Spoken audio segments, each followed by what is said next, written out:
anyway, after that, so one of the things that was really powerful, obviously I just started with the Genesis, and it talks about God taking the spirit away from man.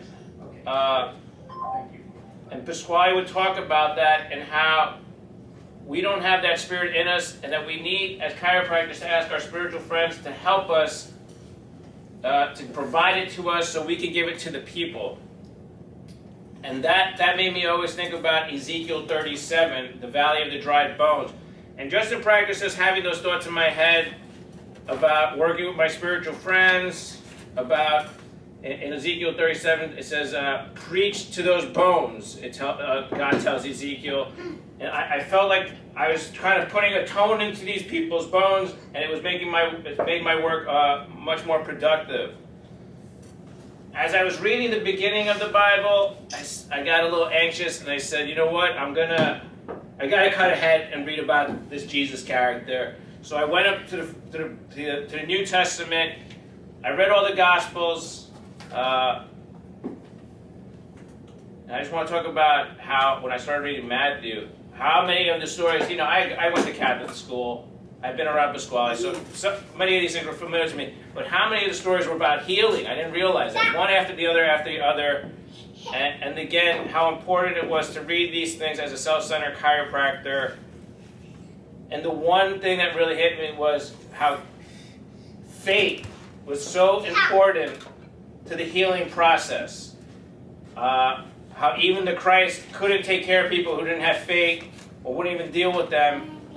And also how he was, he wasn't acknowledged within his own hometown, which is wild to think of because he was the Christ. And I think my time is up, and that's all I have to say. Anyone like to ask Fernando anything? Anyone? Someone on the Zoom tell me. Bob Lawton. Bob Lawton. Did Ugo throw the remote at the TV screen? Was that when you were watching the Super Bowl and he realized it was scripted and he got angry? No, I wasn't. I was downstairs working, and he threw the remote, and something happened. The remote wasn't working, and he threw, something happened, and I guess like Tori was like, "Oh, you wait till Dad gets home. You wait," and if something happens in the moment, I would get fired up. But I'm not gonna, hold up. I didn't, come up and was like, "Oh, he threw the remote," and get all fired up. So he was pretty much, it was a great time for me. It was one of the times where I did not go crazy. Like, he had thrown the remote hours ago. I came up and it got reported to me. So I didn't go ballistic. I don't know why he got upset. I think it wasn't working. He got upset. But no, it wasn't about it. So I did get upset at Bob. I do enjoy watching the sports, even if it's scripted. I can appreciate the athleticism on display and some of those things that you cannot script. That's all I have to say. Anyone else want to ask Fernando anything? About the Bible, when you're reading it, what are you feeling it more like an emotional thing to you? Is there a connection? I was saying last time, it was not, it was kind of getting almost lost in it. That I would say many of the things I don't try to analyze or think about too much. Some of the things are so familiar, some things really stick out. Like I said, I'm reading the paraphrase one I'm trying to get the big picture. But I hit John, I was reading John, and the first bit of it in the paraphrase one was so, I was like, this is not how John goes. And then I had to go back to a older version, and it was much more powerful language, and it was much nicer. But yeah, it's just hitting me on a sense level, and just feeling like, man, I'm surprised there's, even more surprised that so many people are more familiar with the Bible than I am, and been around chiropractic so much longer, or not, and I don't want to just say the Bible, I'm saying the Bible because this is what I'm studying. There's so many other traditions you could study that probably many roads lead to Rome, but I'm surprised more people aren't self-centered chiropractors, so that's, I guess we should feel privileged. All right, so you're going to ask something. Wait, one more question. No, 2 minutes is up. Yeah, He funny, used his 2 yeah, minutes. funny man. Oh, it's a new rule? No, he used the 2 minutes. Oh. This guy, Now, would anyone else like to come up? You have 2 minutes to answer. Somebody raise their hand? Go ahead, Mark, come up. Nita, Jackson, sit Nita. next to Fernando. Nita, paso. Okay. Nita, So we're facing this way. No, face up. talk to us. All right. It's pretty cool that we were talking with Phil and Bob earlier. It was like being in the living room and they're all hanging out with us. So I like the Zoom. I like that. I was at a meeting all day today that was on Zoom for people all around the world. And that happened to be on spirituality, which was pretty cool. Because I was thinking about what we do as chiropractors and how we are working with the spirit body of people all the time. And so I'm driving across, I guess it's the Turnpike extension to get over to 78 to come here tonight. And I'm looking at New York City and all the lights, and I see the new Trade Center, I see the Empire State Building, and I'm just looking at this network of electrical activity that holds that city together. Not that I would ever want to live in the city, but I had to have an incredible awe about how organized they got something, even to do the garbage. Think about one aspect of living in that crowded city, the garbage. And then I started checking the lights out again, and some were flickering and some were getting brighter and lighter, and I'm thinking, it made me think about our neurological system in the human body, how we're light beams, and a lot of what we do as chiropractors is we're connecting with that light source inside the human being, which is not separate. It's all one, whether it's physical, emotional, mental, and spiritual, but it all is an electrical field. And then I started thinking about the Bob Marley movie that I saw, the new movie that's out, and he's talking about one love. And I'm thinking, okay, well, love is the highest frequency on the planet and the highest vibration, and we as chiropractors work with that love energy when we're working with our people. And it seems like the results would probably be better if all of us, like you read the Bible, that's why I was interested in seeing what connection you had with it that made you feel like that, because if we can feel more connected to God or be in that God source area, I think we would do a lot better job on our people. That's for me. Anyway, I'm only speaking for myself, but when you were saying more wiser and more self-centered chiropractors, I think a lot of them maybe aren't even touching on that base of thinking of the love, the energy, the light body of the person. Because I go to a lot of different chiropractic workshops and seminars, and they don't talk about that a lot. And it's kind of sad because our profession has lost some of that. But then I also see a lot of younger, youthful chiropractors that are in there that are involved with the energy work and understand the old school chiropractic, and they're very young. So there's some new green coming in that are shedding the roots in our field, which I'm happy to see and say. And I think about with us as chiropractors, I've been doing it 44 years, and sometimes we take it for granted how miraculous the work that we do with chiropractic and our people. And I know my time's probably up, but I just want to take one more minute. And if I go ahead. Let me ask you. Okay. I want to ask Mark what he was going to say. What were you going to say? Oh. You have 2 minutes. I was going to say I was working on somebody about a week ago who had severe trauma to his system. And it was not only physical trauma, but it was a lot of emotional trauma, but it was also tons of mental trauma.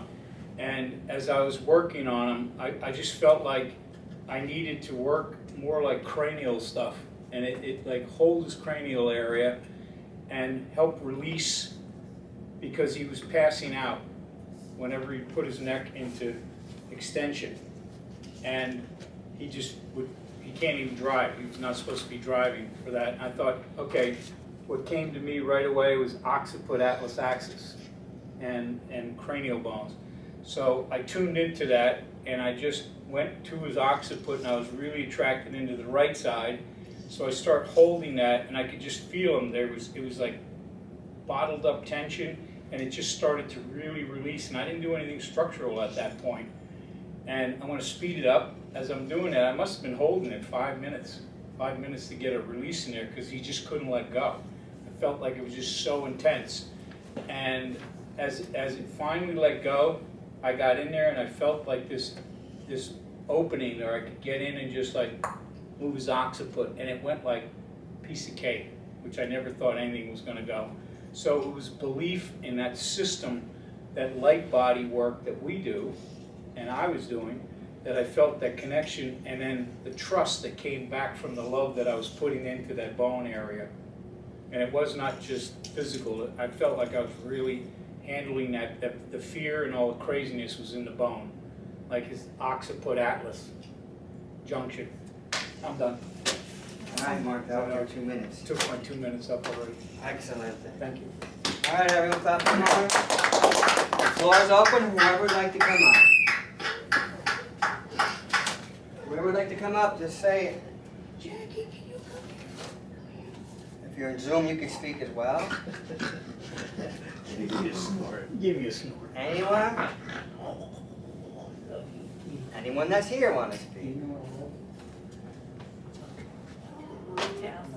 Sora's coming on up, folks. Hi, Sora, chiropractor, Jersey City. Well, we just went to Belize and we had a nice vacation.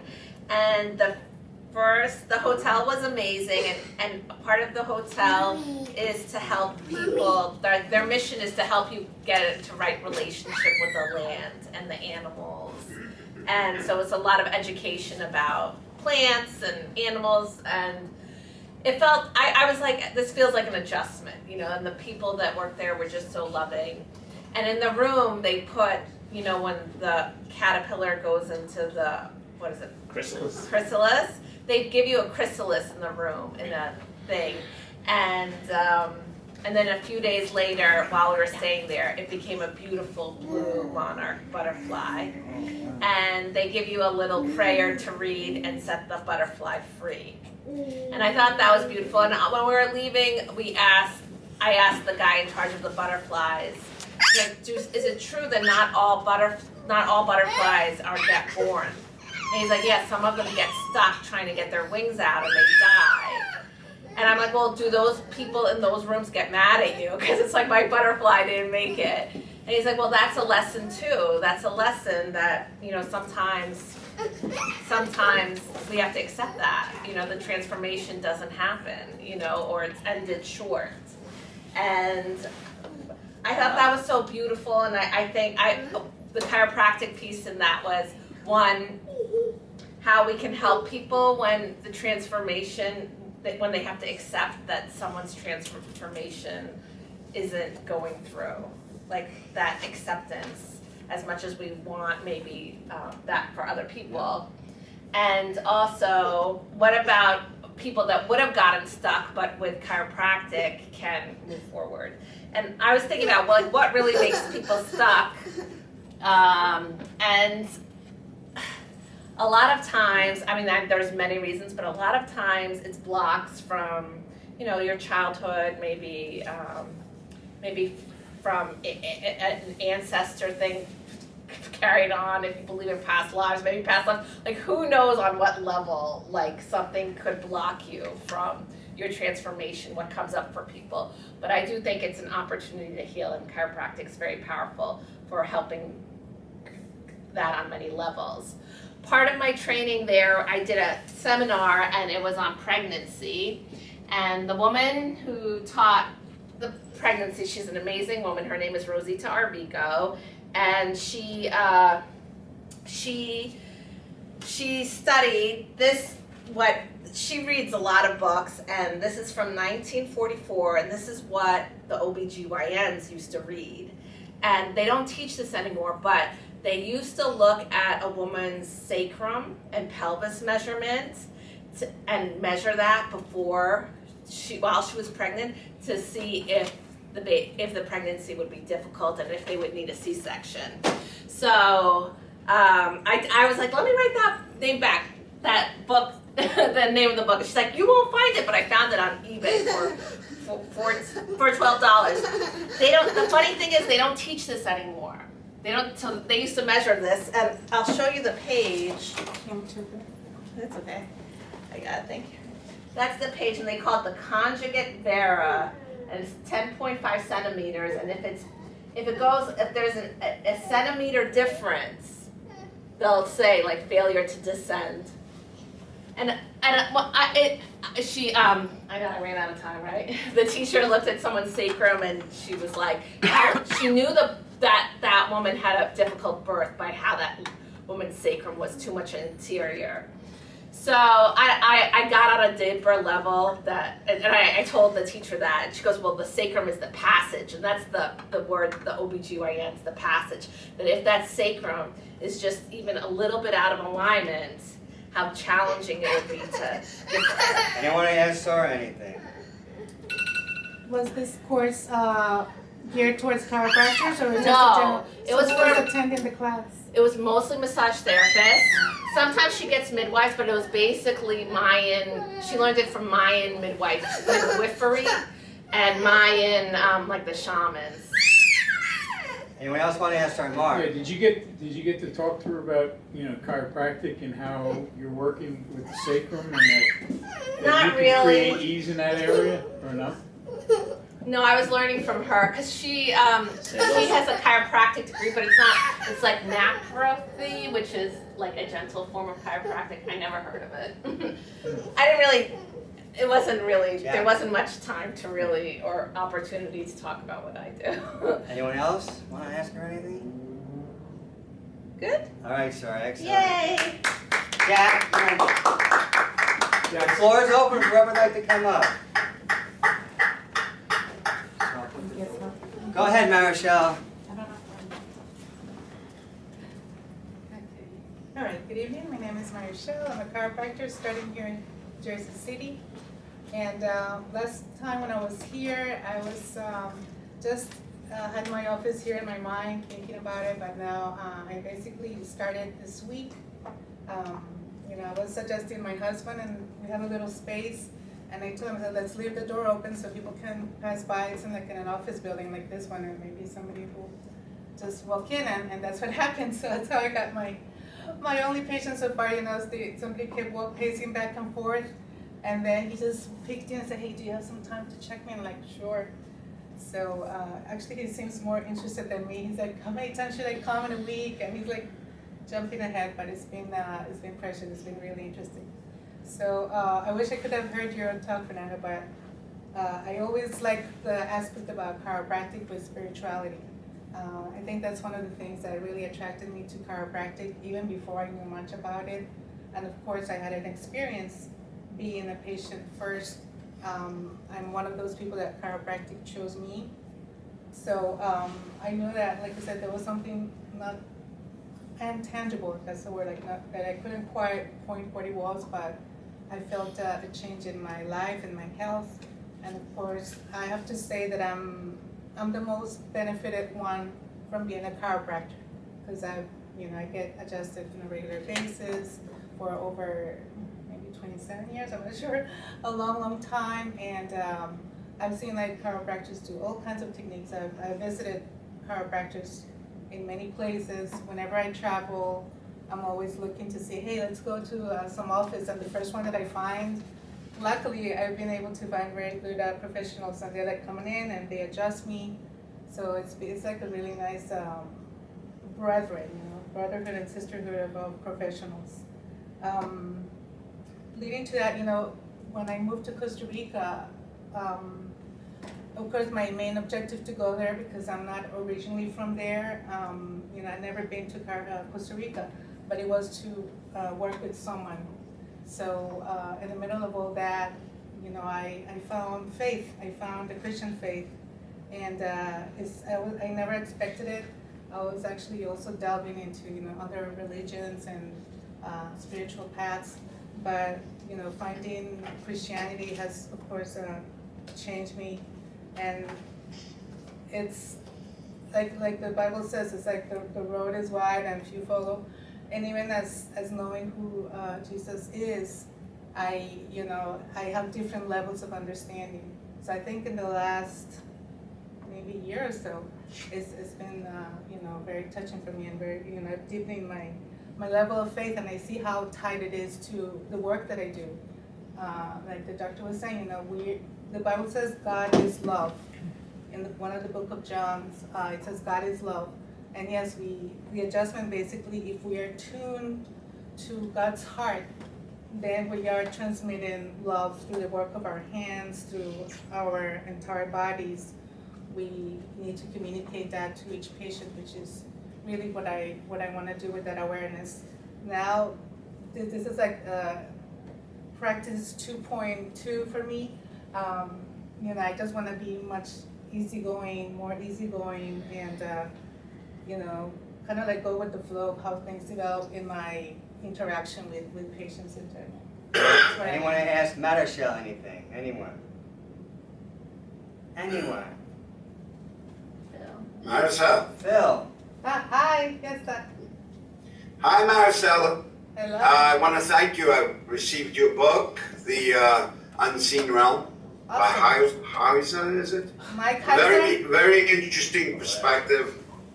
Yeah, very interesting perspective. I like where he's coming from. His premise, as far as I'm concerned, is still one of a historical event. So I have a million questions for the book.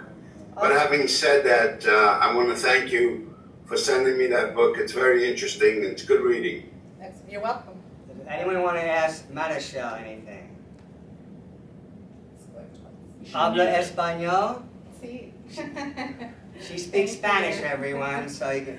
Thank you. All right. So if someone doesn't speak English and they speak Spanish, they don't need a translator, they can go right to her. Because she And grew you? up in Colombia. Colombia, that's right. All right, so the floor is open, whoever would like to come up. Jack was doing some, he was working earlier.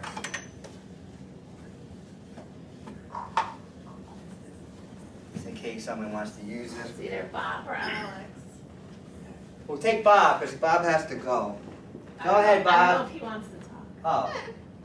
Hello? Can you hear me? Yeah, go ahead, Bob. Yes, we can hear you clearly. Should I turn to so he sees everybody? No. No. No? Because You can watch that Jack. plug's gonna come out. Okay. All right, go ahead, Bob. Bob Watton, Zoomland, USA.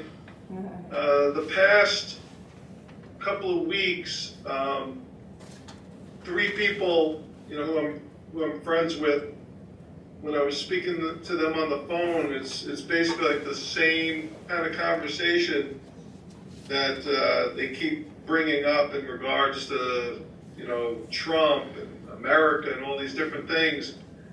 And, when I'm bringing up a different perspective, it's kind of like they don't want to hear it, like they keep running a loop. And this has been going on for a couple of years. This same kind of conversation that creeps in every time that I'm talking to these 3 specific people. And I don't know, it's kind of interesting. It's kind of like that worm just keeps wanting to run in their brain, and they just keep, especially now as election year's coming up. So I guess they're feeling more anxiety or pressure around it, or they're just worried about what's to come. And I just tell them I'm really not trying to think much about it. I don't really want to pay much attention to it. And then it's funny because then they'll make it like I'm wrong for that. Like, that's what I'm choosing. It's kind of interesting going through that. It's with 3 different people. It's not just one person.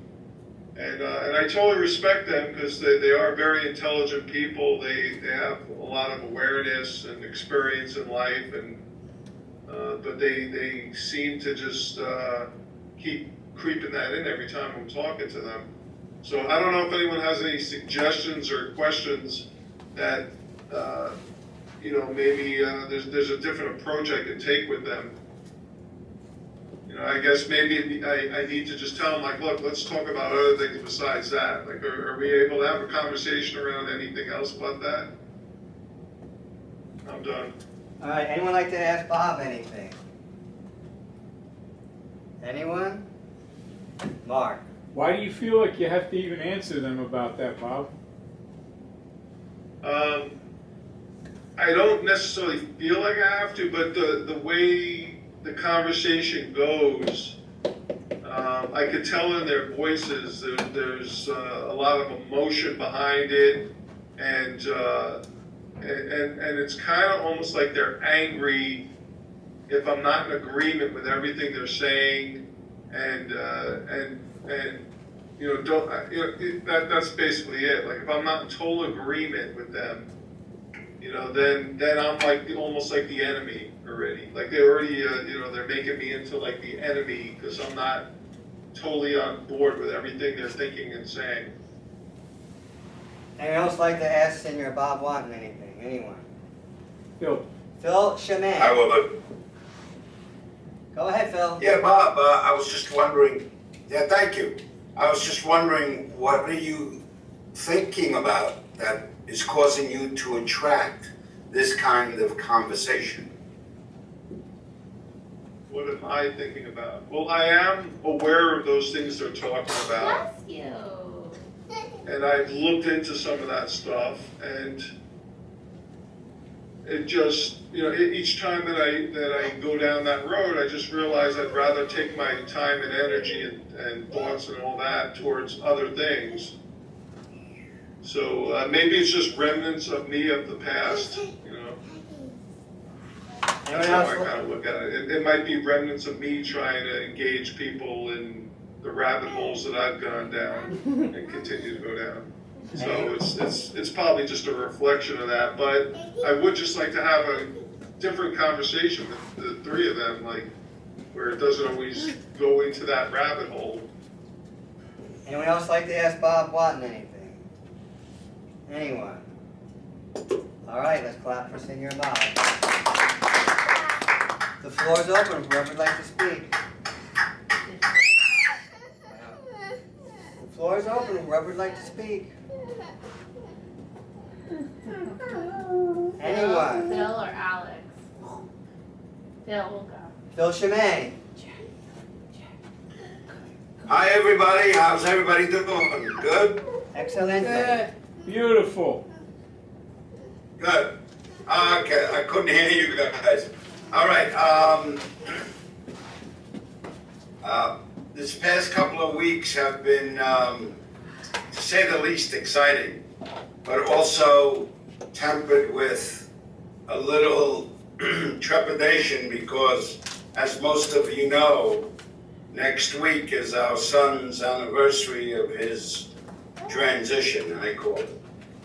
And so Joanne and I were going to go down to Florida for 4 or 5 days because she didn't want to be here to remind her of the day she got the phone call right here at the house.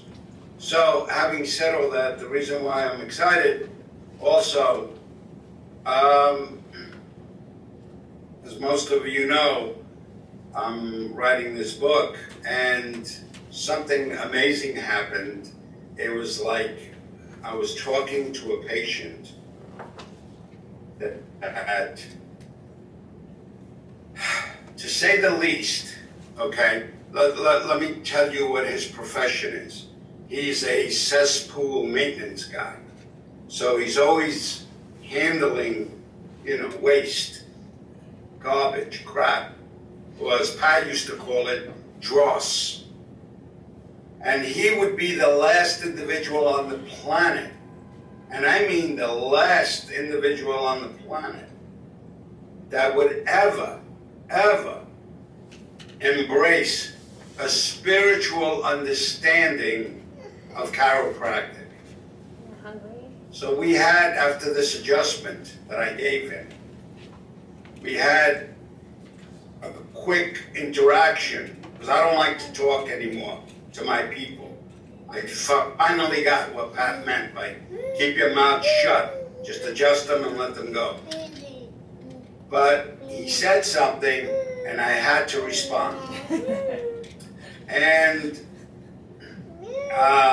I said, you do realize that chiropractic has nothing, and I mean nothing, zero, to do with health. It was sent here for a more noble purpose. One of the side effects of chiropractic is great health. I don't deny that. But that's an afterthought. And he looked at me, twisted his head like this. What? What are you talking about? And I explained it, as most of you know. For me, it's a spiritual way of life.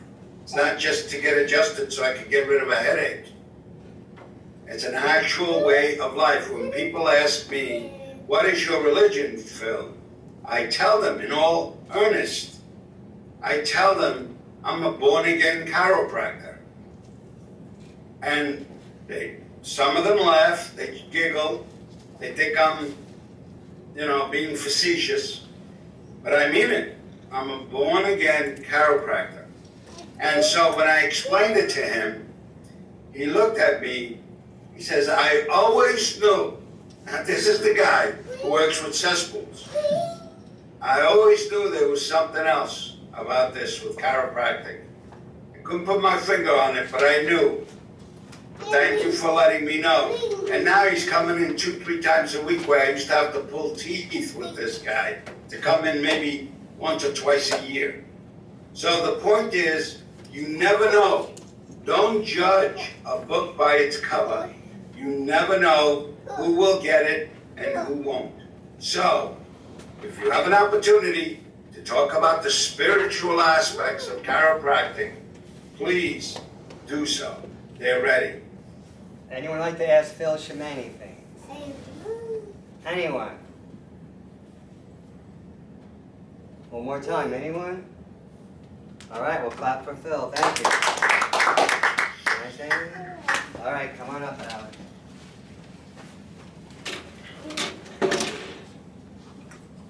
I'll sit over here.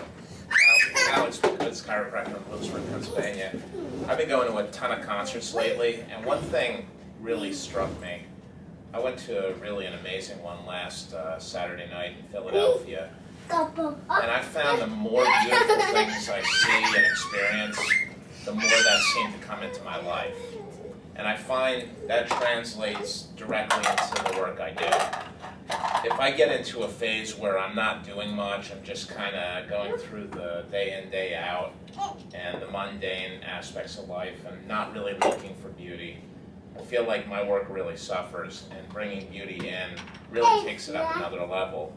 I had a crazy experience this week, though. This is something a little different. I purchased a new vehicle, and I found out the day after I purchased it, I didn't actually purchase the vehicle I thought. They did the wrong VIN number on my paperwork, so that created a little bit of stress. It ended up, everything turned out, I kind of flipped out a little bit, but it's funny how you can jump to conclusions and allow yourself to be something because of a little strife. And it really kind of knocked me out of control, but it ended up turning out beautifully. They ended up just changing it up and giving me, it would have been more money, this vehicle, but they ended up giving it to me. That's it. Anyone like to ask Alex anything? Anyone? Anyone? Yes, somebody. Bob Watton. So which bands did you see? Well, Tell me when you need my concert. concerts, classical, Philadelphia Orchestra. Oh, okay. Oh, gotcha. Yeah, I just assumed it was bands. Nice. Anyone else Which composers did they play? Like any particular ones? Last Saturday night, Chasson, Pietro, and Brahms. And I even went to a concert last night. I'm going to one tomorrow in the city. So I'm trying to do more stuff, bring more beauty into my life. Anyone else like to ask Alex anything? Anyone? All right, Alex, gracias. That's all right there, Alex. Now, you don't have to put up with me. All right, I actually prepared some things. So, Brian Patrick Corrigan, chiropractor, Jersey City, New Jersey. I don't know what this is. Hang on, folks. Good.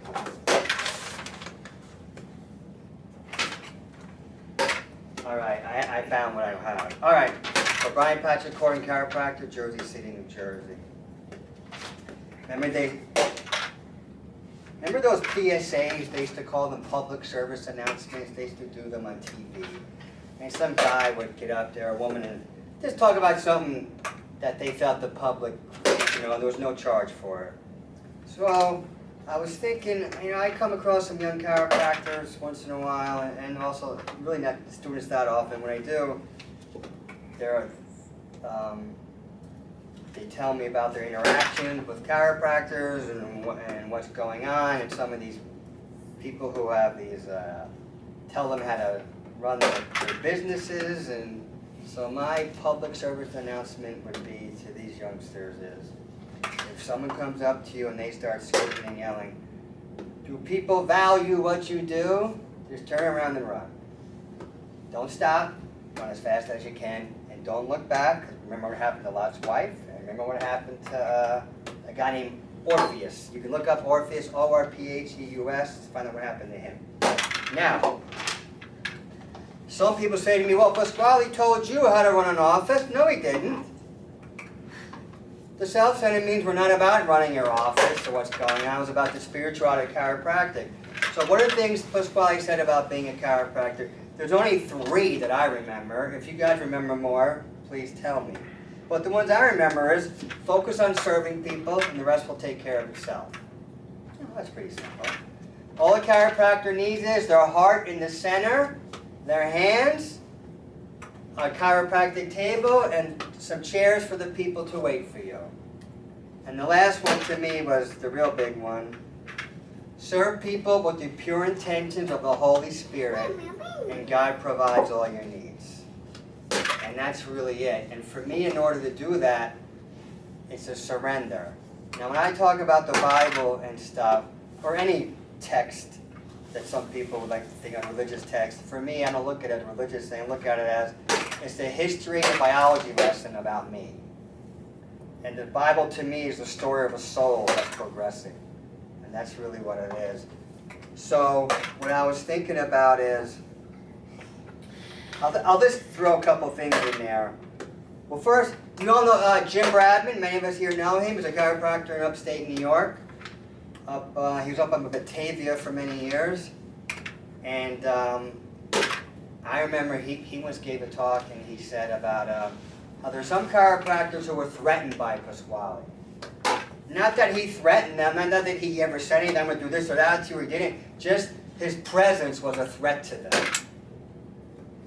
And I thought about that. And the way I look at it is, you want to throw some Bible verses around, go to 1 Corinthians 13. It's only 13 verses, but there's a lot of powerful things in there. But one of the things, I'll use my language. I like the King James Bible, so all my stuff's from that, just to let you know. So they say you can do wonderful things for people. You can tell them all sorts of great wisdom. You can clothe them, give them food if they don't have food, clothes if they don't have clothes, and do all sorts of things to help people. But if you don't do it with love, it means nothing. I looked at Pasquale, and he really did do things with love. That was the really big thing for him. And he wasn't a business guy. He goes, I know nothing about business. He just wanted chiropractors to focus on serving people. And he wanted people to feel powerful. And I think these other people were threatened by him because they wanted to keep people feeling weak and that they needed them in order to be able to help people. They needed to go to them to get the knowledge that was needed. And that's how I look at it. And I saw some of these people, and believe me, I think I'm spot on with that. Now, I mentioned this many times before, but I'll mention it again. If you go to Genesis 5, it talks about so-and-so begat so-and-so, lived 800 years and died, and it goes through a whole list of people. Then you get down to Enoch. It never said he died. If you look at it, all it says is, and then Enoch was not, for he walked with God. Or, excuse me, Enoch walked with God for 300 years, then he was not, for God just took him. But if you look, it never said he died. So Pasquale used to say, I'm going to be like Enoch and just walk away with God.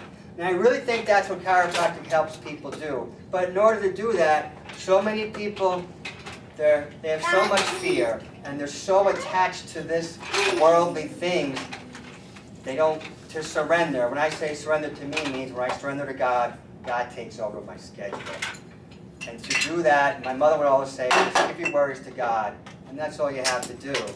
And I do my best to do that, and I'm pretty good at it, and it keeps me. Now, I've been talking about something recently. I'm just going to go into it a little bit. The Ark of the Covenant. Now, that's in the Bible. It's in the Old Testament and in the New Testament. Now, I'll get into what the Bible says about it. It says, what is contained in the Ark of the Covenant? You have 2 tablets, which contain the 10 Commandments. You have Aaron's rod. You can look up what Aaron did with the rod. But Aaron, he's the brother of Moses, for those of you who don't know. And then, and in it also, it has like, it depends on the Bible. Some say it has a cup, like a gold cup, which has manna. If you want to look up manna, there's these people in the desert and they got manna from heaven. You can look that up, and that will tell you what manna is. I don't want to get into those things, but I'm just saying that's what the Bible says.